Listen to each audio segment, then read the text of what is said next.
Fakta demi fakta mulai terungkap dalam kasus tewasnya Brigadir Yosua di rumah mantan Kadif Propam Polri Irjen Verdi Sambo. Kuasa hukum tersangka Eliezer, Muhammad Burhanuddin, mengungkapkan fakta mengejutkan. Dalam berita acara pemeriksaan, Eliezer mengaku tidak terjadi peristiwa tembak-menembak dan aksi itu dilakukan atas perintah seseorang. Di BAP terbaru itu, ya dia cerita belak-belakan apa yang terjadi, apa yang dia lakukan, siapa pelakunya, dan siapa-siapa di seputar tempat kejadian. Udah bongkar semua, udah ada di tim penyidik, Mas. Ya sebenarnya ada tembak-menembak, sebenarnya nggak ada. Bagaimana? Tidak terjadi tembak-menembak. Tidak terjadi tembak-menembak. Dan kini Eliezer resmi mengajukan diri sebagai Justice Collaborator.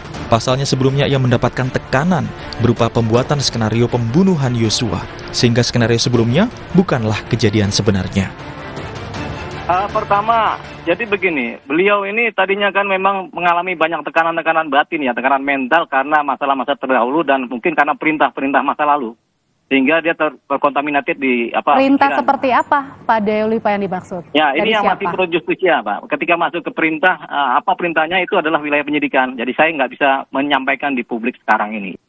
Ya, tekanan ini kan termasuk apa permintaan pembuatan skenario. Seolah-olah kejadiannya begini. Padahal dalam kenyataannya kejadiannya tidak begini, tapi begitu. Oke. Nah, dia berubah dari posisi tekanan di mana harus berbuat begini, berkata begini, dan dia harus bercerita apa adanya. Jadi ini ada perubahan. Skenario yang terdahulu kan adalah cerita omong kosong sebenarnya. Omong kosong. Sementara hingga kini masih ada 2 tersangka yang telah ditetapkan atas tewasnya Brigadir Yosua.